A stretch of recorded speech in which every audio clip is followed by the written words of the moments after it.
She knows that what she did was wrong. She knows that what she did got under your skin. And she also knows that you didn't give her what she wanted. So enough time passes, a day, 2 days, whatever it happens to be, a couple hours, depending on the circumstances. You just come around, you say, okay, so are we done now? Like you finished with the hissy fit? And you let her know that it's unacceptable by stating that. And then what you'd want to do basically after that is essentially just look her square in the eyes and let her know that's not going to happen again. You're not going to behave like that over, insert trivial, whatever it happened to have been. And let her sit with it. And then, look for an improvement. And I mean, I hate to say or use the word ownership, but look for some accountability. You're not going to get much accountability from women. You're just not. But look for something like, I fucked up. You were right, Rich. Or something along that line that resembles that to some degree, and not prompted. Like you shouldn't have to milk it out of her. Like you shouldn't have to, prompt all these avenues to sort of get her to say, yeah, so I did fuck up. It should be more or less, the more unprompted it is and the more ownership that's taken on her part, the brighter that trait will become over time, and she'll probably work on it. But I think it's unlikely for most guys. I've seen hissy fits early on, man. They're like, if you see it early on, it's really a bad sign. If you see it kind of like later into the dating or when she's tried to claim you, as you become a couple sort of thing, I think that you might want to spend a little time trying to work on it and like reframe it and sort of try to correct the behavior. But early on, you shouldn't give it much time at all. It's like that chick's going to be a headache. She's here for a good time, but not for a long time. And that's it. And even for guys that are in LTRs, and this is some sage advice that guys need to take, there might be times where she acts this way due to a slight or a perceived slight that you imposed on her. So you might have said something and gone back on, or you might have promised her something and then ends up not being able to happen. You might say, hey, we're going to make plans to do this. And then you forget to book the reservation because you got busy. Or you said, hey, like we're going to make plans, but I don't really feel like going out, cancel it. And how she sort of handles that is majorly telling as well, because a lot of guys will think they have to just take whatever abuse that she gives him because like, well, I made the mistake and I'm in the wrong and I'm the one that canceled the reservation. So she gets to do whatever. She's like, no. Like maybe you say, I apologize, but this is the way that it is. And she wants to be mad. She wants to throw a hissy fit. It's like, cool. Whenever you're done with this, let me know, but I'm not going to be hanging around this. I'm just going to turn and walk the other way. And like you walk out the door, you do the soft next. If you do live together, go in the room, make yourself scarce. Like you can spend all day in a room. I mean, hopefully you have more than one room in the house. You're not like a studio or something, or just find a way to be out there. But a lot of guys will self-flagellate because it's like, well, I was wrong. And it's we see this a lot where guys will find reasons to justify a woman flipping out on them. And even if that's the case, even if you did something that's a faux pas or a slight to her, you make one apology, she gets exactly as long as you allow her to be angry or annoyed about it, maybe a couple hours, depending on how serious it was. But you're not going to let her run wild on you, and you're not going to let her move you off center. Like she can throw her hissy fit by herself with nobody around.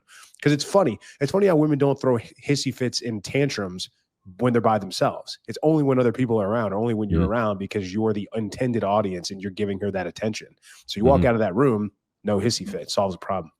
Yeah, it's a manipulation tactic. And it comes in so many forms. Like, as you were kind of explaining that, I was thinking about a conversation I had with a guy once that was a friend in the community, and his girl would throw a hissy fit, and he was telling me the story, and what she would do is go and contact her ex or exes. Yeah. And I said, like, what do you mean exes? Like which ones? And he was like, all of them. I remember that. I was like, are you fucking kidding me? Like, this is her. Just go down the list. Hey. Just seeing who would get back to. Yeah. And brutal. And it was the weirdest thing, because a few days later, like after sort of spending a good deal of time with him, trying to help him navigate that slippery slope. He came back and he was all, it was my fault. I was too tough on her. She had to walk on eggshells. I'm like, dude, nobody forced her to go and fucking contact all of her exes and go and fuck them or anything like that. It's like, you guys need to get better at setting boundaries and being able to walk away. There's like, you just can't let women get away with nasty behavior. Hissy fit's a hissy fit. It's like, would you let your kids behave that way? Would you discipline your kids, or would you let them have a complete spaz and give them what they want? Because this is why we're in this circumstance today, in this environment today, is because children haven't been disciplined the way that they have been in the past, where firm boundaries were set, where the elders in the family would say things like, children are supposed to be seen, not heard. And we live in an environment today where children are more or less heard all the time, because if they don't get their way, they let the adults know about it. And this is why you're running into so many gals today that just can't regulate themselves emotionally or enter the frame of a man and say, well, I don't like that, Moff, but I respect you, so I'm going to follow your boundaries because you're the man and you lead, sort of thing. Like, that's what you want. What like, are the you want choice a girl you got? that's calibrated. You know what I mean? Yeah. What are the choice you got? You're out of the house. Like, you don't want to fight all the time. Right. Right. Yeah. I mean, that's what you have to, and that's drawing boundaries is the most powerful thing you can do with your relationship if you want to keep a girl in your program. But a lot of you have to be willing to die for those boundaries. You have to be willing to die on that hill. And they know when you aren't. They know when you won't. They know when it's a half-assed boundary. And does it get annoying sometimes having to reinforce that and always say, I do? You seem to be forgetting that I do what I want, whenever I want, however I want, with whoever I want. And if you don't like it, there's the door. But because like women will try to chip away at that, they will constantly try to say, well, don't you care about me? Or that's not how it works in a relationship. And it's about compromise. And I'm supposed to get what I want too. And it's like, I don't think you understand how this works. So let me break it down one more time. And again, a lot of guys on a long enough timeline will cave. And a lot of guys will let women manipulate them into not hanging out with friends anymore, not going out and doing stuff, staying in when they should be going out, eating popcorn or like eating sweets when they should be staying on the diet. Like, oh, like just stay and sleep in with me. Don't go work out. You're getting too big already. Like, oh, you're too buff. You're too muscular. Shut up. So, and just so we remember the ending of that story of the guy who was walking on eggshells and went back to the girl. A few months later, she left him anyway for some other dude. So, and that's what she'll do. She doesn't respect you. That's it. That's what it boils down to. Like she'll either adopt your frame, change her behavior, or she's just going to bounce on you anyway. So, like, what's it going to be, guys? Right? You're going to get out of life what you tolerate. You put up with bullshit, you're going to get more bullshit.